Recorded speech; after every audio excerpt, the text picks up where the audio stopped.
राहुल गांधी की भारत जोड़ो यात्रा पहुंच चुकी है मध्य प्रदेश के इंदौर। अपने यात्रा के 81वें दिन और 2000 किलोमीटर से ज्यादा की यात्रा हो चुकी है। जयराम रमेश पार्टी महासचिव हमारे साथ हैं। इंदौर में भव्य स्वागत हुआ है।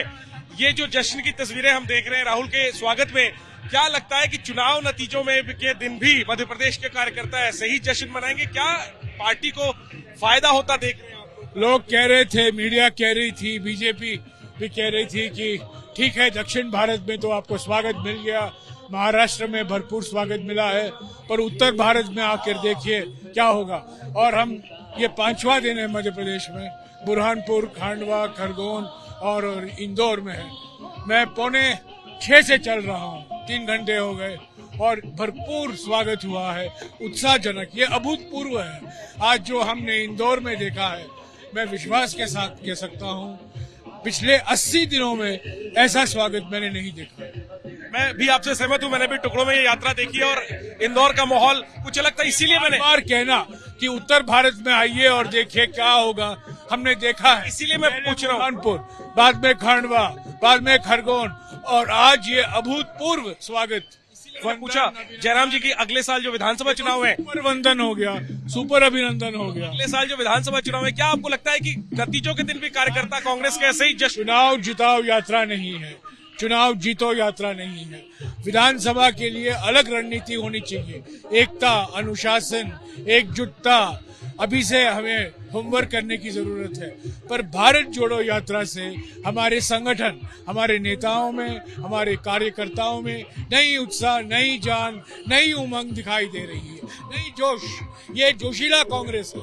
बिल्कुल, कांग्रेस में जोश नजर आ रहा है इस यात्रा की वजह से। सोई हुई कांग्रेस नहीं है, जोशीला कांग्रेस। जयराम जी, बीजेपी लगातार यात्रा को टारगेट कर रही है। पिछले दिनों में उन्होंने आरोप लगाया कि पाकिस्तान जिंदाबाद के नारे लगे। आरोप नहीं था, वो डॉक्टर्ड वीडियो था। ये बार बार पहले टी शर्ट, बाद में कंटेनर, बाद में जूते, बाद में दाढ़ी, अभी पाकिस्तान जिंदाबाद, ये बेबुनियादी बातें हैं। ये घबराई हुई है, भौखलाई हुई है। और देखिए, हम 4 दक्षिण भारत राज्य गए, 2 दिन बाद प्रधानमंत्री उन्हीं 4 राज्यों को गए ताकि वहां फोटो अपॉर्चुनिटीज, कैमरा जीवी तो है ही, तो शिलान्यास किया, क्योंकि उन्होंने देखा क्या स्वागत मिला है महाराष्ट्र में, पहले नांदेड़ में, बाद में शेगांव में, और आज जो इंदौर में हमें देखने को मिला है। और कल उज्जैन में एक बहुत बड़ी, कल नहीं परसों, कल उज्जैन में एक बहुत बड़ी रैली होगी, जहां भी आप देखेंगे कि मध्य प्रदेश की जनता तंग आ चुकी है इस सरकार से और जान गई है कि कांग्रेस में एक परिवर्तन आया है, एक क्रांतिकारी परिवर्तन आया है संगठन में और राहुल गांधी जी की छवि में। एक आखिरी में सर, राहुल गांधी ने महाराष्ट्र के नेताओं के साथ जो आखिरी दिन बातचीत की, उसका वीडियो डाला, खुद उन्होंने ही यूट्यूब पर डाला।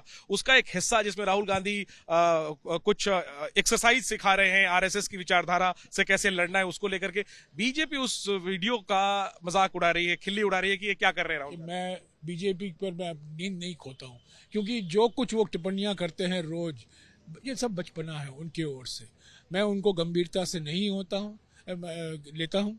हमारे सामने एक ही मकसद है, आर्थिक विषमताएं, सामाजिक ध्रुवीकरण, राजनीतिक तानाशाही।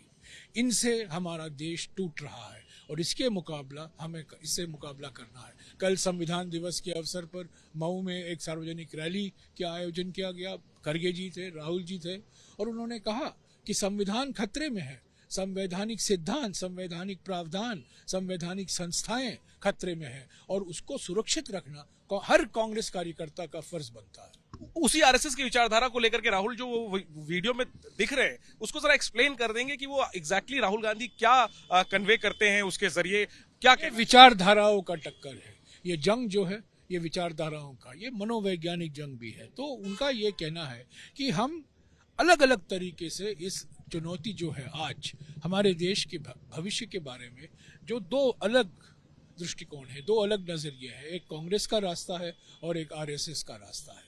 कांग्रेस का रास्ता क्या है? अनेकता से ही एकता मजबूत होगा, अनेकता को आप दबाओगे तो एकता खतरा में होगा। बीजेपी बराबर समानता चाहती है, हम एकता चाहते हैं, और वही अंतर है और वही राहुल जी सबको संदेशा पहुंचा रहे हैं। तो यही संदेश लेकर राहुल कन्याकुमारी से निकले हैं। उन्हें कश्मीर तक जाना है। 3500 किलोमीटर की यात्रा है। यात्रा की बड़ी चर्चा है, लेकिन बीजेपी रह रहकर यात्रा को निशाने पर भी लेती है। जो ताजा बीजेपी ने निशाना साधा है राहुल गांधी के एक वीडियो को लेकर के, उसकी प्रतिक्रिया में जयराम रमेश ने बीजेपी की बातों को खारिज करते हुए कहा कि बीजेपी जो है उसकी बातों को गंभीरता से नहीं लिया जाना चाहिए। शुरू से ही बीजेपी के द्वारा इस यात्रा को टारगेट किया गया है और बेबुनियादी मुद्दों पर निशाना बनाया गया है, यह कहना है जयराम रमेश का। और वो ये दावा कर रहे हैं कि इस यात्रा से कांग्रेस जो है वो जग गई है। कैमरा पर्सन प्रवीण दीक्षित के साथ जैनेन्द्र, एबीपी न्यूज, इंदौर।